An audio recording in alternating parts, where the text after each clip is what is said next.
Alléluia, alléluia, alléluia. Salut, pardon, déplace-toi, salue 2-3 personnes. Dis-lui bonsoir voisin, bonsoir voisin. On va aller vite à cause du temps. Salut 2-3 personnes, dis bonsoir voisin, bonsoir voisine. Voilà, bénis-le, bénis-la. Au nom de Jésus.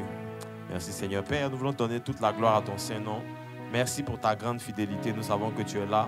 Quand nous nous assemblons ici, la Bible déclare, si 2 ou 3 sont assemblés en ton nom, tu es au milieu d'eux, tu es présent. Père, ne nous laisse pas alors le droit de dire les choses que tu n'allais pas dire. Ne nous laisse pas le droit de faire celles que tu n'allais pas faire. Si tu avais été en chair au milieu de nous ce soir, s'il te plaît, que la gloire remplisse ce lieu. Parle-nous. Parle-nous de choses difficiles à comprendre, mais dont notre esprit a besoin pour évoluer, pour avancer. Nous ne nous sommes pas retrouvés pour tourner en rond. Nous voulons percer dans le monde des esprits. Nous voulons monter dans les choses spirituelles. S'il te plaît, tu nous as convoqués pour nous faire du bien. Parle-nous. Même si notre chair et nos oreilles sont difficiles à comprendre, Seigneur, force la porte. Casse les murs. Brise les limites pour que quelqu'un ici et dans son homme intérieur soit transformé et renouvelé au nom de Jésus. Amen. Merci pour ta présence. Merci pour les anges. Merci pour le vent de ton esprit. Merci pour la puissance de ta parole. Au nom de Jésus, nous prions. Amen. Amen. Amen. Acclame le Seigneur très fort. Assieds-toi, assieds-toi, assieds-toi. Assieds-toi. Bonsoir à tout le monde. On va aller vite dans la Bible. Bonsoir à tous et à toutes. Bienvenue. On va aller vite. On a quelques petites minutes de...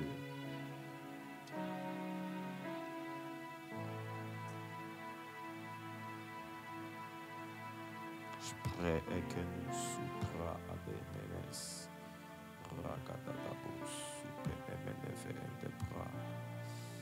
Alléluia. Depuis 2-3 jours, nous sommes en train de parler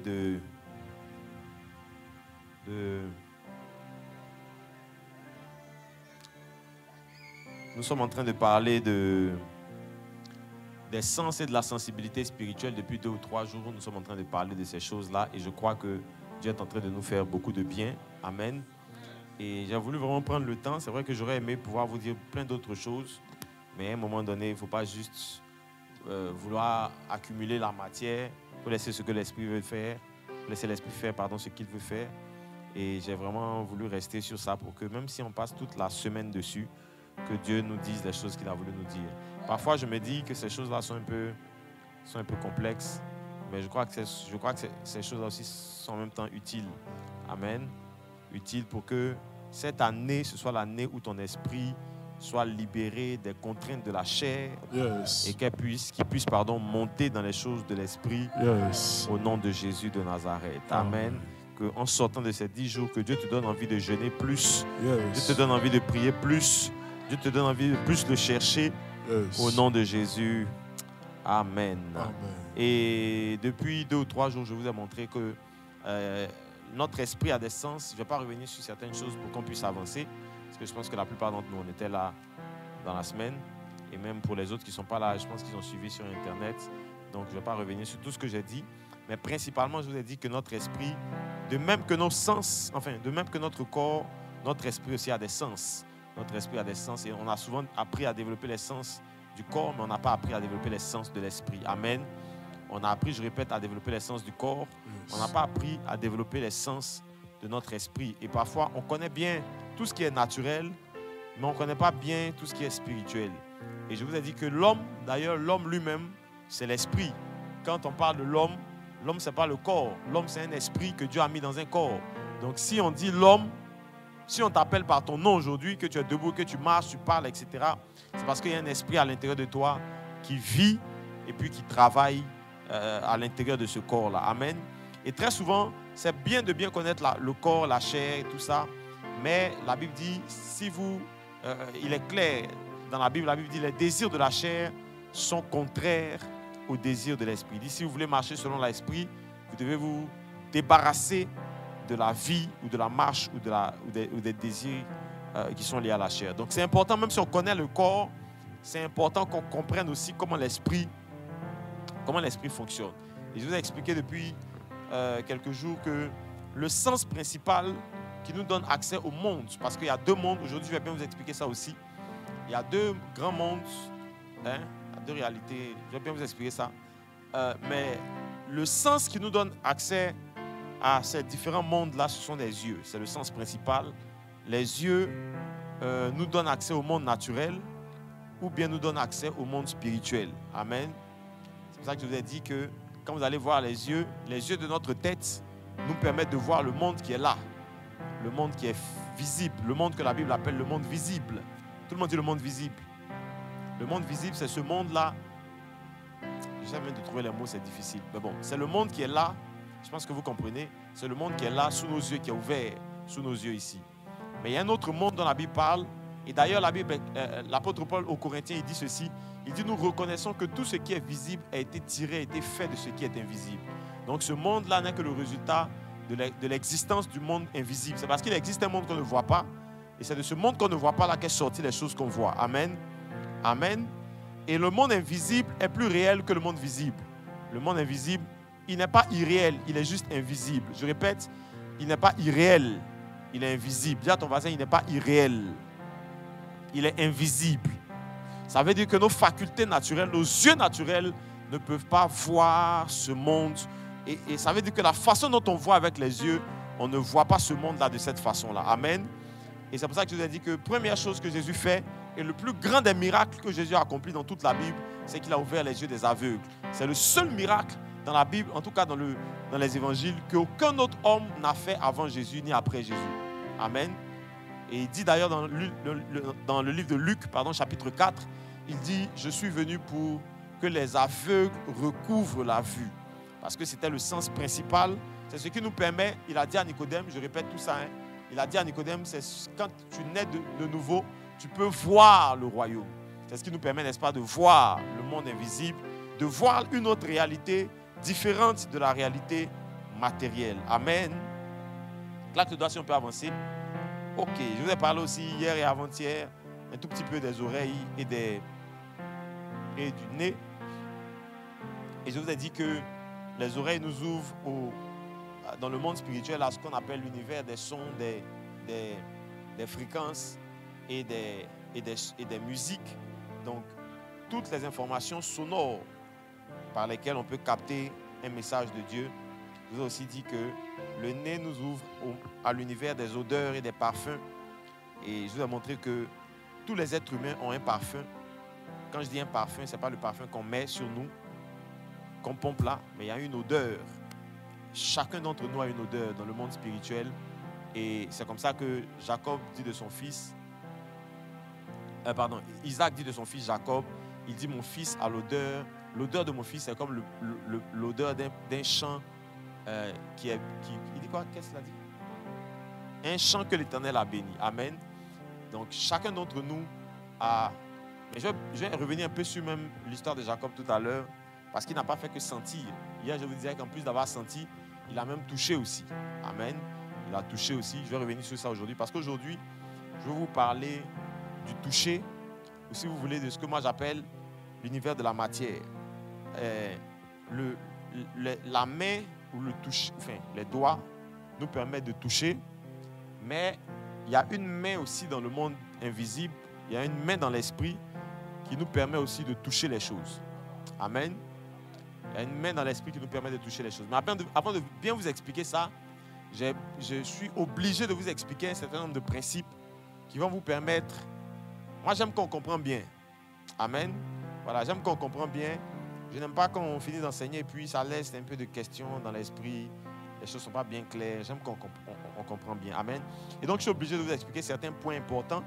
Ça peut être difficile, mais c'est important. Dis à ton voisin, c'est important. Dis-lui ça bien, dis-lui ça bien. Et comme je sais que tu as le Saint-Esprit, ça ne sera pas trop difficile. Amen. Ok, regardez, je vous montre quelque chose rapidement. Aujourd'hui, je vais parler seulement de ça. Et puis, on va prier pour aller plus loin. Amen. Genèse chapitre 1, verset 1, je vous ai cité ce texte-là. Au commencement, Dieu créa les cieux et la terre.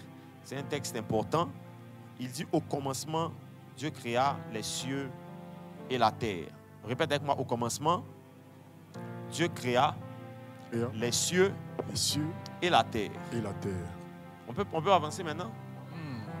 Au commencement, Dieu créa les cieux et la terre. Je vous ai souvent dit que ce verset-là, c'est vrai, il raconte quelque chose, mais il nous explique qu'en fait, il y a les cieux, la terre et le temps n'ont pas toujours existé. Amen. S'il y a eu un commencement, ça veut dire qu'il y a eu un moment avant le commencement. Amen. Et l'instant avant le commencement, rien n'avait commencé, donc il n'y avait pas de... Quand on dit on commence, par exemple, quand on dit un match commence, on commence à compter les minutes. Le match doit durer combien de temps? 90 minutes. 1 heure, ça fait 1h30. Voilà, 1h30, si on met la mi-temps, ça fait 1h45. Si on met les arrêts de jeu, ça fait 1h50 par exemple. Le match doit se jouer pendant 1h50. Mais avant le début du match, le temps du match n'a pas encore commencé. Amen. Yes. Les 150 minutes qui vont jouer là n'ont pas encore commencé avant le match. Dès que le match commence, on commence à compter les 120 minutes jusqu'à ce que le match se termine. Et quand la Bible dit au commencement, ça signifie que avant que ça là ne commence, écoutez-moi bien s'il vous plaît, avant que ça là ne commence, le temps n'était pas encore compté parce qu'on ne peut pas compter le temps avant le commencement du temps. Donc l'expression au commencement veut dire que c'est maintenant que le temps commençait. C'est pour ça d'ailleurs que ceux qui ont fait un peu de physique savent que le temps se calcule à la vitesse de la lumière. Et on dit par exemple, ils sont à 50 années-lumière de la Terre. Là c'est le temps, c'est le temps qu'on va mettre pour arriver là-bas. Bon, ça, déjà, on va dire on est à l'église, mais quand même, voilà. Il y a des gens qui ont fui l'école les a trouvés à l'église.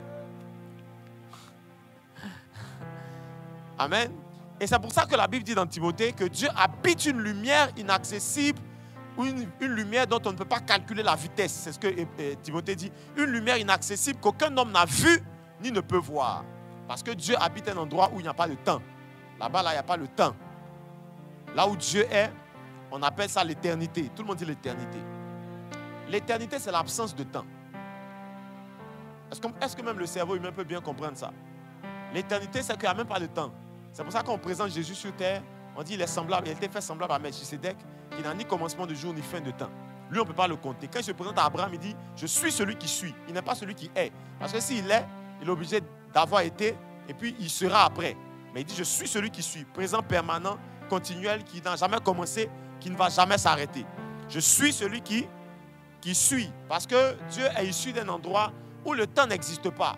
Dieu ne vieillit pas. La Bible dit, il ne dort ni ne sommeille, il ne se repose pas, il n'est pas fatigué. Il ne va pas se réveiller le lendemain. Il n'y a pas de demain pour lui. La Bible dit tout est devant lui. La terre entière est sous ses yeux. Il dit sa main puissante couvre toute la terre et son regard parcourt tout l'univers. Dieu n'a pas de début, il n'a pas de milieu, il n'a pas de fin. C'est pour ça que Dieu peut appeler Jean à l'île de Patmos et puis lui parler de choses qui ne sont même pas encore arrivées aujourd'hui en 2025. Parce que pour Dieu, ces choses-là sont devant lui. Nous, on peut lire ça aujourd'hui comme si c'est fini parce que c'est Dieu qui a parlé à Jean. Quand Dieu parle à un homme, il n'y a pas de temps dans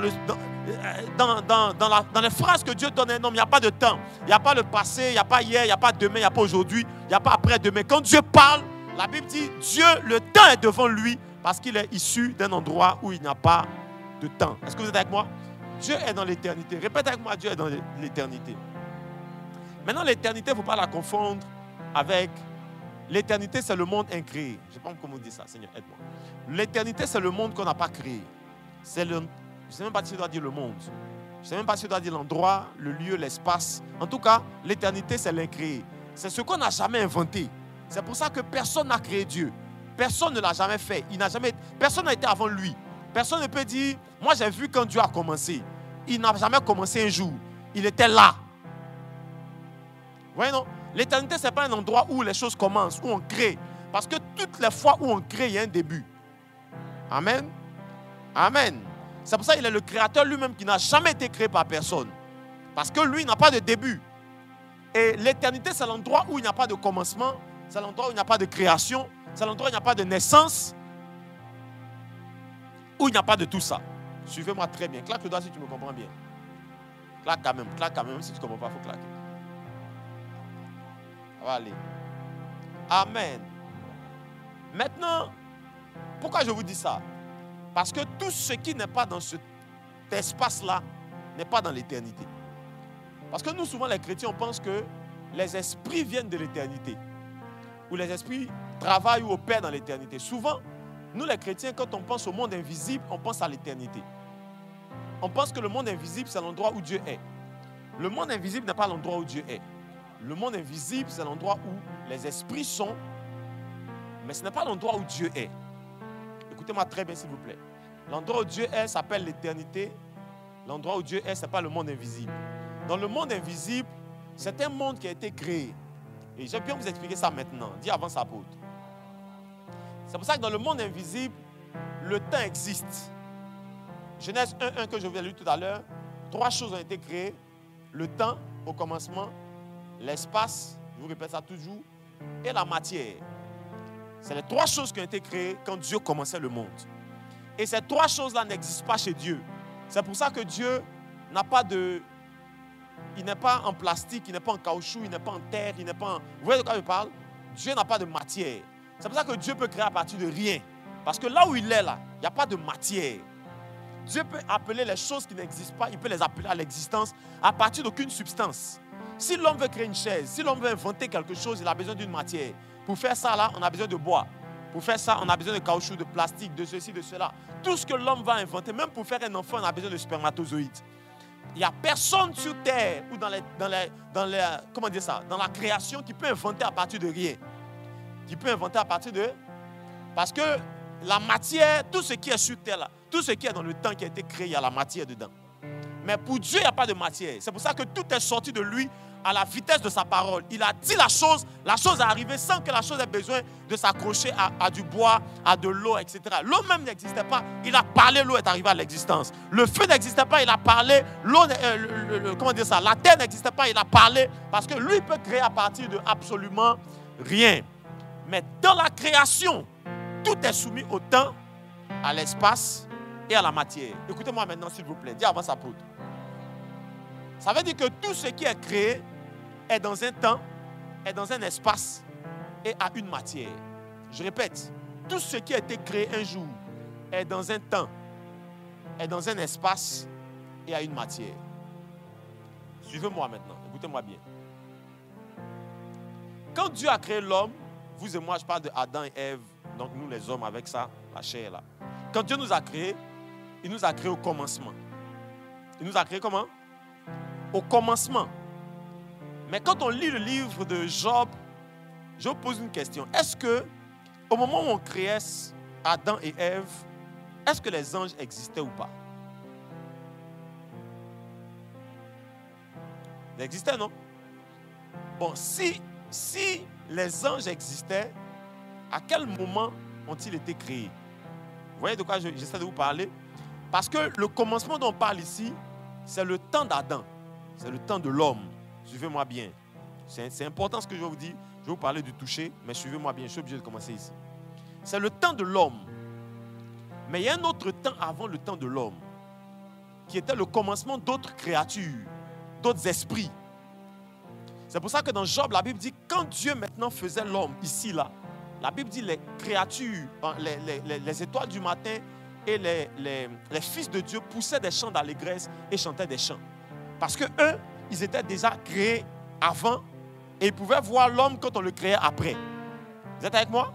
C'est pour ça qu'avant que Adam et Ève n'arrivent, il y avait un esprit qui est devenu un esprit méchant, qui lorsque Adam et Ève sont arrivés, qu'il n'y avait aucun autre être humain sur la terre, aucune autre créature, lui, il a pu séduire Adam et Ève. Parce que lui, il n'était pas de ce commencement-là. Ce commencement de Genèse 1, là, ce n'était pas son commencement. Lui, il avait été créé un peu avant. Donc, il était déjà là quand les autres, là, on les crée dans le jardin en Éden. C'est comme ça que le diable peut tenter Ève et puis la faire tomber. Si on pose la question, mais on les a créés quand? Celui qui a fait tomber Ève, là, il a quitté où? Il était créé avant que... Je ne sais pas si vous me comprenez bien. Ça veut dire que chaque créature a son temps dans lequel il opère. Il a son espace dans lequel on le dépose et il a la matière avec laquelle il a été fabriqué. Suivez-moi bien. Suivez-moi bien, suivez-moi bien. Traque le dos encore.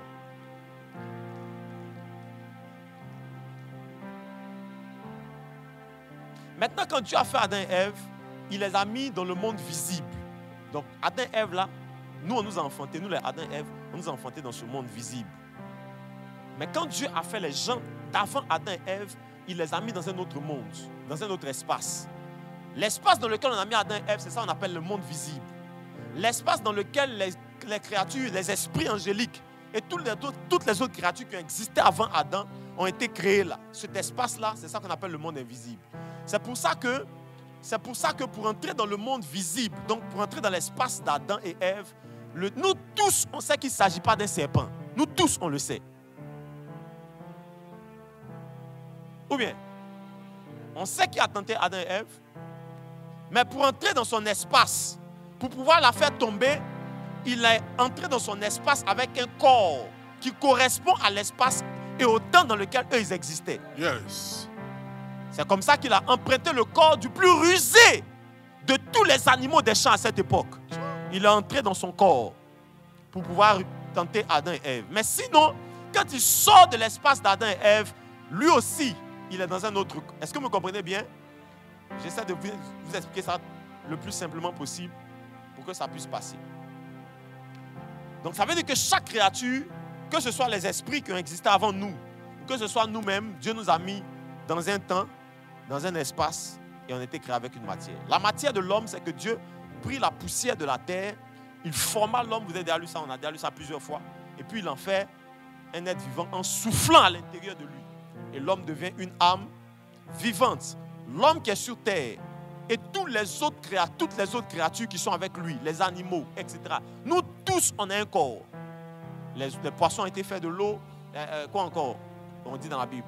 Les animaux ont été faits de la terre, etc. Nous tous, là, on était faits à partir d'une matière. Tous les êtres vivants qui sont dans l'espace d'Adam, dans le monde visible, tout ce qu'on peut voir, poissons, oiseaux, quoi encore? Les arbres, tout a été fait à partir d'une matière. Dieu a utilisé quelque chose pour fabriquer ça, pour que ça existe dans le monde visible. Suivez-moi bien. Tout le monde dit une matière.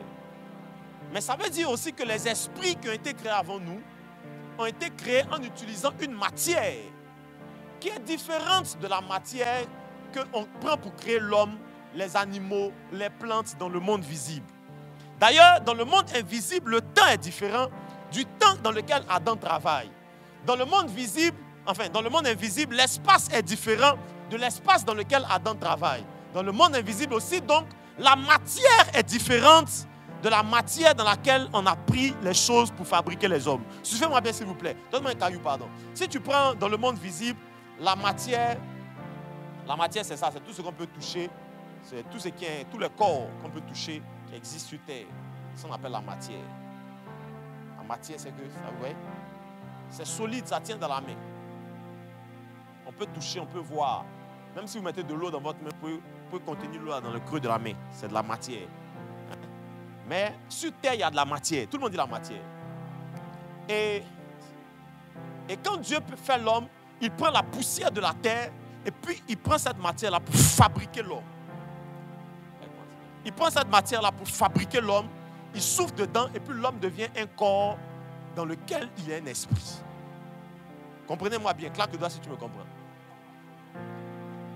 Ça veut dire quoi? Que quand Dieu a fait les esprits aussi, il les a fait à partir d'une matière. Si l'homme devait être destiné à ne pas vivre dans le monde visible, écoutez-moi s'il vous plaît, si l'homme ne devait pas vivre dans le monde visible et que l'homme devait vivre dans le monde invisible, Dieu ne lui aurait pas donné un corps à partir de là. Vous comprenez de quoi je parle? Mais tous les esprits créés qui ne doivent pas vivre dans le monde visible là, tous les esprits qui sont là, qui attaquent nos maisons la nuit, qu'on chasse en prière, tous les démons, les mauvais esprits qu'on lit, qu'on jeûne, on prie, etc. Tous ces esprits-là, ils sont dans le monde invisible. Mais nous tous, on sait qu'ils sont là, c'est pour ça qu'on les chasse. Hein? Ils sont là, ils existent, mais dans un monde, dans un espace qui n'est pas le même que le nôtre. Suivez-moi bien, pardon, j'essaie de vous expliquer ça bien. Ok? Mais eux aussi ont été faits de matière. Comment on le sait? On aurait pu ne pas le savoir aussi clairement dans la Bible si Jésus n'était jamais mort et ressuscité. Parce que, et ça je vais enseigner ça à Anouka. Tiens. Non, j'ai bien enseigné ça à Anouka le mois prochain. Sur la résurrection de Jésus. Non, si elle dit avant vous, les gens vont voir sur YouTube, c'est pas bon.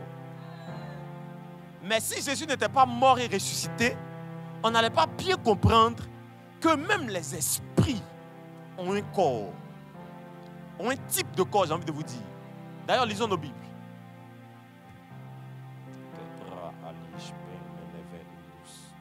1 Corinthiens 15, verset 44. On parle de sa mort, on parle de sa résurrection.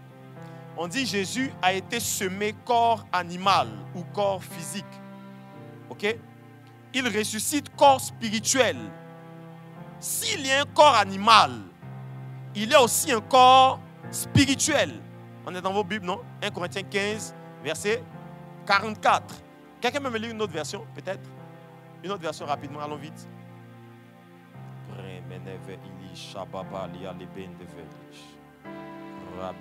Corinthiens 15, verset 44. Il est semé corps animal. Yes. Il ressuscite corps spirituel. Il ressuscite corps spirituel. C'est la même chose. Yes. J'ai une version qui est différente. Version Shoraki. Ce qui est semé corps physique. Ce qui est semé corps physique. Se réveille corps pneumatique. Se réveille corps pneumatique ou spirituel. Yes. Pneuma, c'est l'esprit. Amen. Ferme ton Yes. micro. Ferme ton micro. Amen. Ce qui est semé corps physique se réveille corps spirituel. On parle de sa mort et de sa résurrection. Je vais bien expliquer ça plus tard. Mais il nous montre dans ce verset-là deux choses. Il y a un corps physique. Donc il y a un corps fait de la matière qui est dans le monde physique. Et il y a un autre type de corps qui est fait de la matière mais qui n'est pas dans le monde physique, qui est dans le monde spirituel. Il dit quand Jésus est revenu à la vie, il n'est pas revenu avec le corps physique. Il est mort avec ce corps, mais quand il est revenu du monde des esprits avec un autre corps. Ce corps-là est un corps fait de la matière spirituelle. C'est comme ça que quand Jésus revient à ses disciples, la Bible dit que les disciples vont se demander, mais est-ce que c'est vraiment lui? Parce que lui, on l'a vu mourir, on l'a vu être enterré, on l'a vu être crucifié, on a vu les soldats percer son côté avec une lance, on a vu le sang et l'eau couler de son côté, jaillir, on l'a vu expirer, pousser son dernier cri, on l'a vu pousser à la croix le dernier cri, son dernier souffle, et il a rendu l'âme. Est-ce que c'est vraiment toi? Est-ce que tu n'es pas un imposteur? Et le même gars va dire, prenez votre doigt, mettez le doigt dans là où j'ai été blessé. Normalement, un corps humain naturel, si on met le doigt dans une plaie, ça va te faire mal. Mais il dit à Thomas, si c'est de ça que tu as besoin pour savoir que je suis vraiment moi, alors mets la main. Et la Bible dit, Thomas met la main, Jésus ne sent absolument rien. Avec quel type de corps il revient avec les mêmes plaies qu'on peut toucher et qui ne lui font absolument rien? La Bible dit qu'ils étaient en prière dans une pièce. Alors Jésus ne tape pas à la porte parce qu'il est parti avec un corps naturel.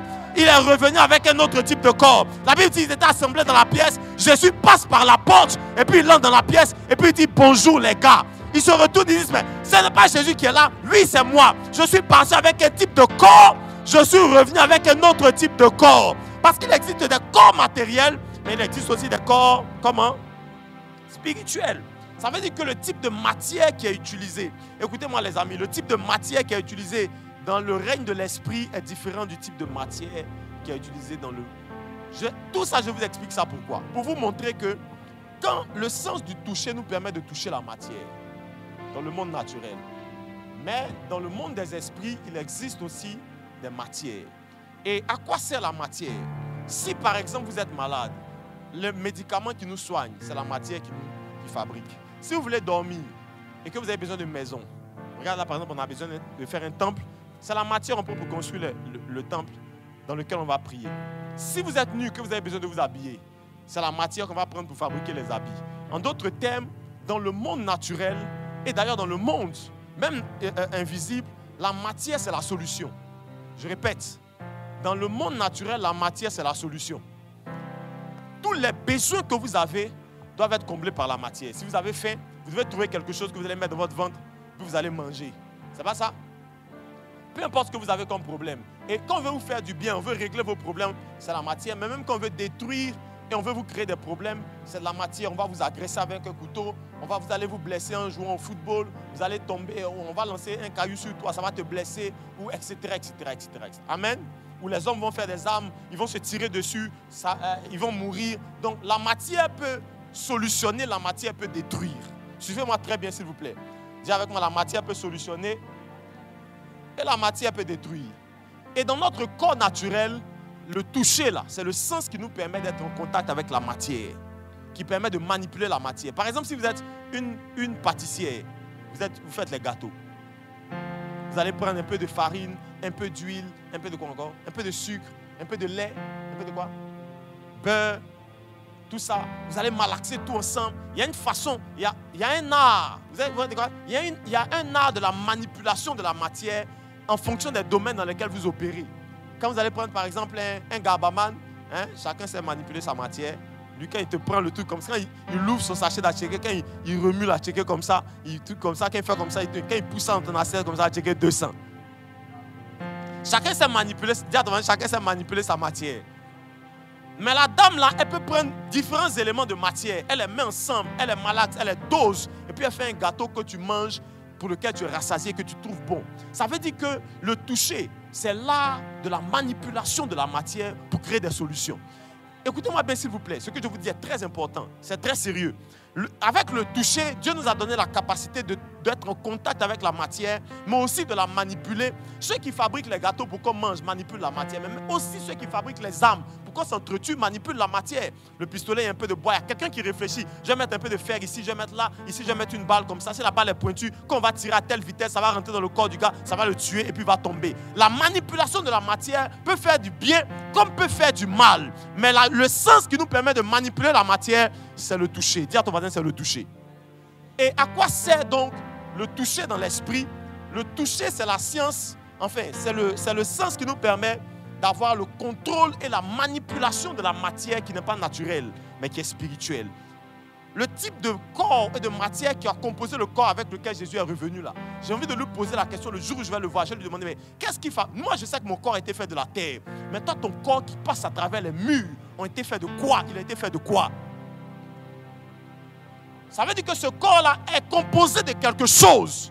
Il y a un type de matière qui n'existe pas dans l'espace de l'homme humain, naturel, visible, mais qu'on a trouvé dans le monde invisible et qu'on a pris pour fabriquer le corps avec lequel il est revenu. Et dans l'esprit, donc, l'essence du toucher nous permet de manipuler ces matières-là. Autant que dans le monde naturel, la main nous permet de manipuler toutes les matières qui sont terrestres. L'esprit peut manipuler les matières. Est-ce que je peux vous enseigner maintenant? L'esprit peut manipuler les matières pour régler les problèmes qui sont dans la chair. C'est comme ça que... Ok, attends, je vous lis la Bible.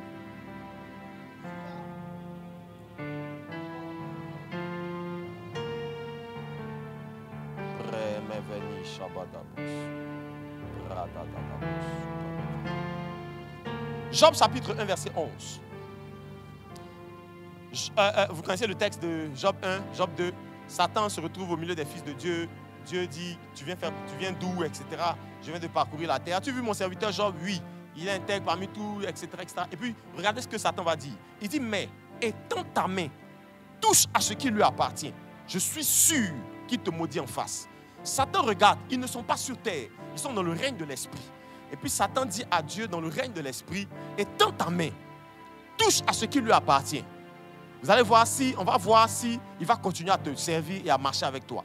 Maintenant, j'ai envie de poser la question à Satan. De quelle main il est en train de parler? Parce qu'on n'est pas dans le monde naturel. Quand il va étendre la main là, comment il va toucher aux choses qui lui appartiennent?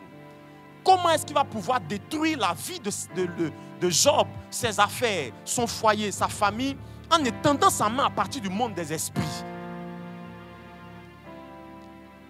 Vous lisez la Bible encore. Job 2, verset 5. Il dit, mais étends ta main, touche à ses os, touche à sa chair. C'est le même texte. Et je suis sûr qu'il te maudit en face. Ézéchiel 25, verset 13. Ainsi parle le Seigneur l'Éternel. J'étends ma main sur Édom. Dieu est là-bas, il dit, j'étends ma main sur une ville.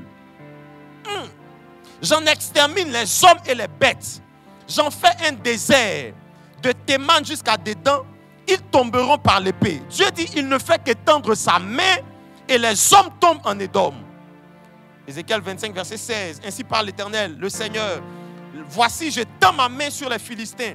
J'extermine les Kérétiens, et je détruis ce qui reste du côté de la mer. Il est là-bas et il étend sa main. Dis à ton voisin, il étend sa main.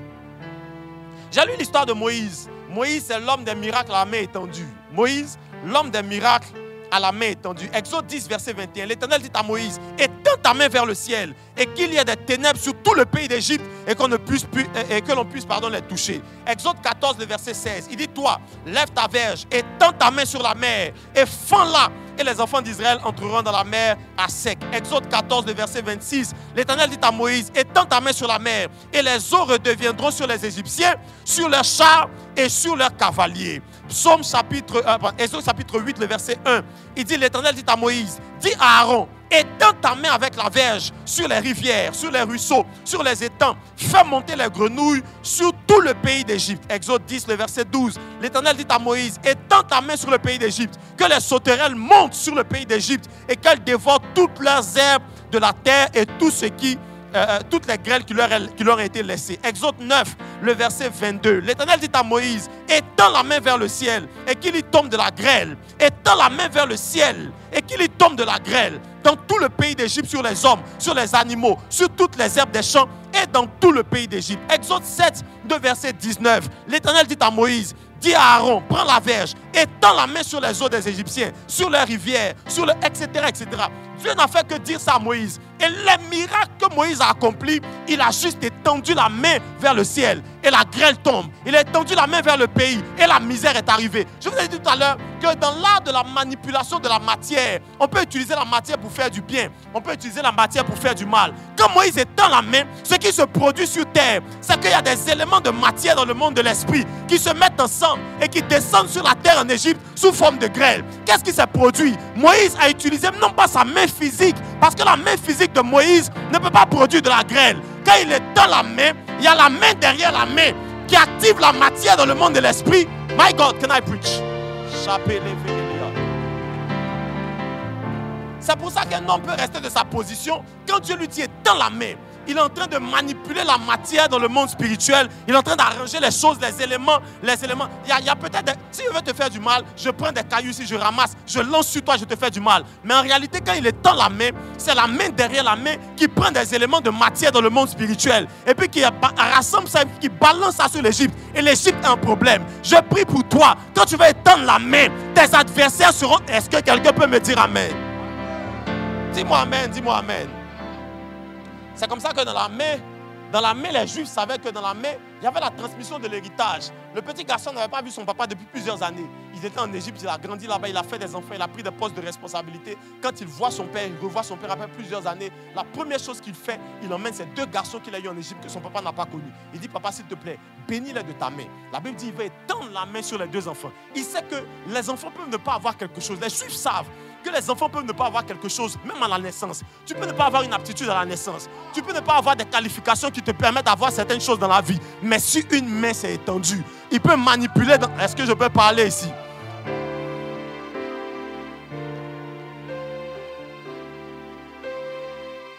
Timothée chapitre 5, le verset 22, il dit, n'impose les mains à personne avec précipitation, car tu ne afin de ne pas participer au péché d'autrui, toi-même conserve-toi pur. Il dit, là ce texte-là me semble toujours bizarre parce qu'il dit, si tu étends la main, tu imposes les mains sur quelqu'un, tu risques de participer à son péché. Le péché, ce n'est pas quelque chose de naturel. Le péché, ce n'est pas quelque chose de physique. Le péché, c'est quelque chose de spirituel. Toi, tu as péché, moi je t'impose les mains, je participe à ton péché. Ça veut dire, j'entre dans les portions qui sont les tiennes en t'imposant les mains. Regarde, dans les dimensions de la main, il y a des mystères qui sont cachés. C'est pour ça que la Bible dit, regarde, quand il dit, si l'un d'entre vous est malade, qu'au nom de Jésus, on le oint d'huile et qu'on lui impose les mains. Quand tu imposes les mains, est-ce que dans la main il y a la nivaquine? Est-ce que dans la main il y a l'aspirine? Est-ce que dans la main il y a des seringues? Est-ce que dans la main il y a un compresse? Non, mais en imposant les mains, tu es en train de libérer pour la main qui est derrière la main la matière. Et s'il n'a pas pu être guéri par les comprimés et tout ce que les comprimés contiennent comme matière physique et naturelle, il peut être guéri par des matières et des substances spirituelles. C'est comme ça qu'en imposant les mains, on assemble des matériaux spirituels et on libère ça dans sa vie. Je prie pour toi. Tu imposes la main aux malades après ces 10 jours de jeûne. Et les malades, dis-moi amen, dis-moi amen.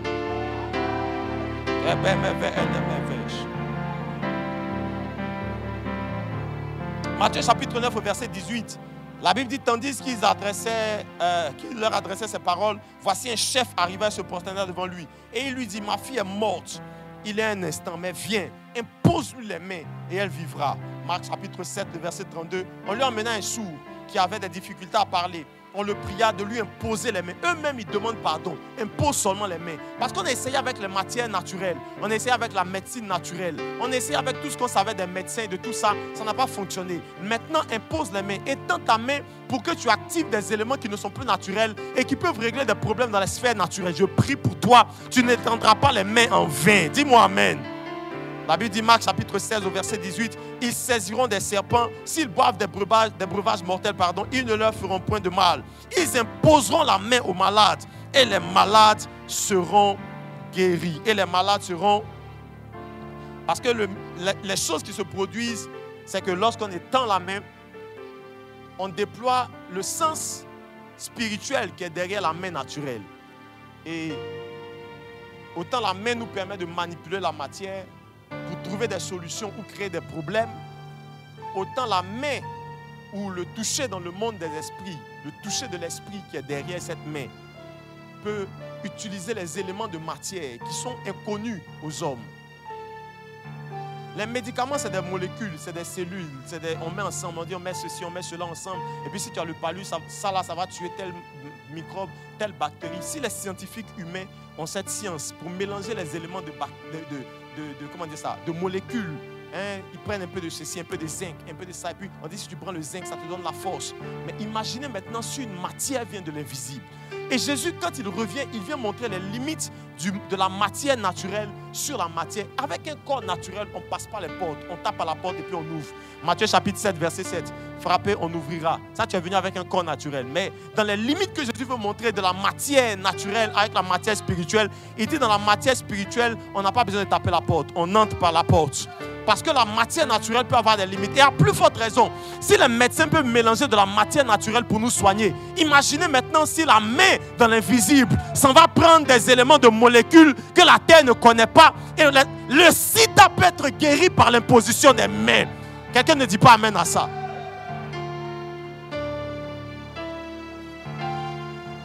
Les médecins cherchent, ils disent cette maladie est incurable. Quand on dit c'est incurable, ça veut dire qu'on n'a jamais trouvé de molécules qu'on peut assembler. Il n'y a pas de matière sur terre qu'on peut assembler pour résoudre ce problème sur la terre. Mais quand ce problème est insolvable sur la terre, il y a une main qui sort du monde naturel, qui va dans le monde des esprits et qui prend les solutions inconnues aux médecins humains pour les emmener sur la terre. Quelqu'un dit avec moi, Seigneur, Seigneur, je n'imposerai pas les mains en vain. Et c'est comme ça que autant notre corps a une faculté de toucher, notre esprit aussi a une faculté de toucher. Est-ce qu'on peut se lever pour prier? On va prier ensemble.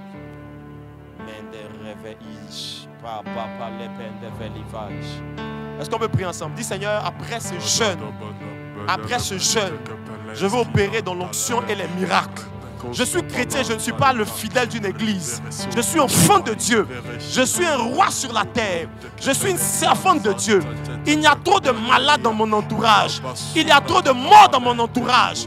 Il y a trop de défis qui ne sont pas réglés dans mon... Est-ce que tu peux prier? Est-ce que tu peux prier? Il a dit, vous n'êtes pas des hommes. Vous êtes des dieux et vous mourrez comme des hommes. Nous refusons d'avoir ces facultés dans l'esprit et de mourir comme des êtres humains normaux. Est-ce que tu peux élever la voix? Père Rapa les pandés, Sprapa Enkepenevedus, Pera Peneve Andebos, Migra Palele Sabeva, Ragaduli Vali Palavalia, Embrede de Bos, Soupleve Ambe, Rababa Palea de Pandé. Est-ce qu'il y a quelqu'un qui prie? Est-ce qu'il y a quelqu'un qui prie? Tu peux te déplacer, tu peux prier, tu peux battre les mains, mais dis à Dieu, mes mains,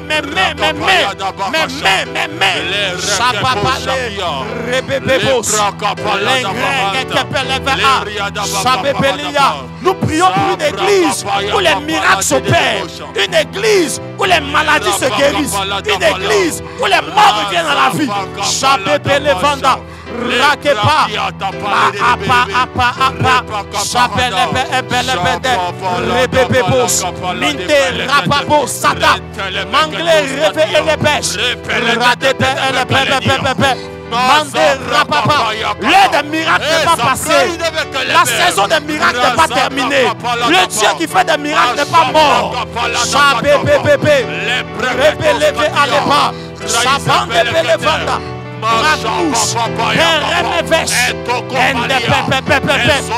Marupeve et Kaleva, Sababilia Bandebele, Sabradabos, Irakendemenevus, Sheba Bebe, Roto Segla Inava, Manterebe Elepa, Shababa Baba, Repeleba Anapos, Repalabagadapa, Shababa, Rababa, Radema Kapa, Rabebele Boske, Railava Aldapos, Shababa Baba, Rababa, Shababa Babale, Shandabele Bombe là-bas, Shababa Baba, Mandelebe, Elebebe, Sabradake, Mandebeledos, Sibebele Banda, Raema, Mama, Shababaliadaba. Tu n'es pas en train de prier en vain. Tu n'es pas en train de prier en vain. Shabragade, Rescondapé, Malakapa, Iragagagapa, Rebele Palia Pandebos, Chebres, Embredetebe, Raila Papa, Indele Bebe,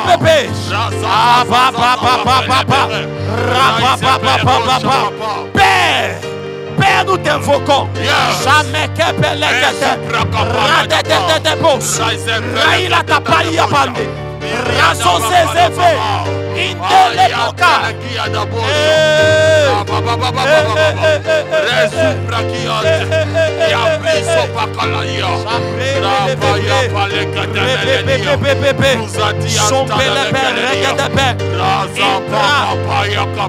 on va faire quelque chose. Tu vas mettre un genou à terre, tu vas toucher le sol. Tu vas déclarer que le sol de cette église, un malade rentre ici, il est guéri. Un mort franchit le palier de cette porte, il se réveille. Nous sommes fatigués de l'église qui parle mais qui n'agit pas. Est-ce qu'on peut élever la voix? Mets la main au sol. Déclare que la matière naturelle et spirituelle obéit. Quand nous étendons les mains ici, Ramesh Bebele Bende, Railaba Alakande Brask, Rebende Vedish, Brandelebe Endebos, Palaka, Rabababababa. Nous ne sommes pas une association, nous ne sommes pas une ONG, nous sommes l'église.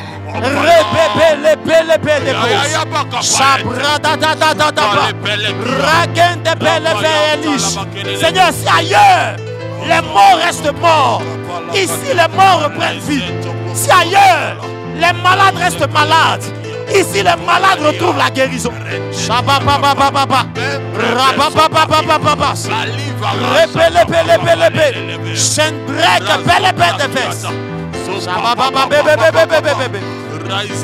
Yes, pousse. Prie. Rakende rebe sembre. C'est des bosses. Quel bras. Rate kepele me ande. Braïs. Rendez-vous. Rabababa le pendebe. Rekalema alaba. Rekababa osko prevelema. Shababa. Rababendebe. Raile bebe. Sprega de bossa. Empelele bossa. Abababa.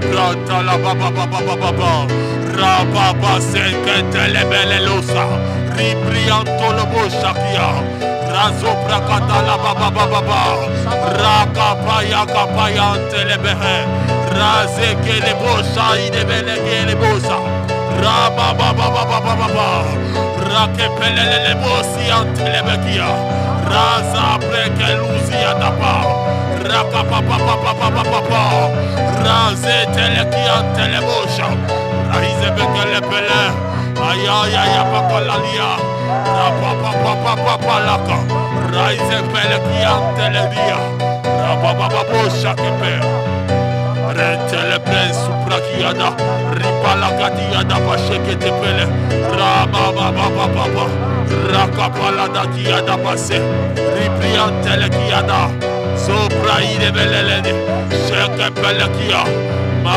sopra kia dele bosha kapa, azapa papa, rakapa katala bakante, sukalia da baba, Azempri qui t'élève. Rupai de Vehedepe. Azanti akapalele le posha.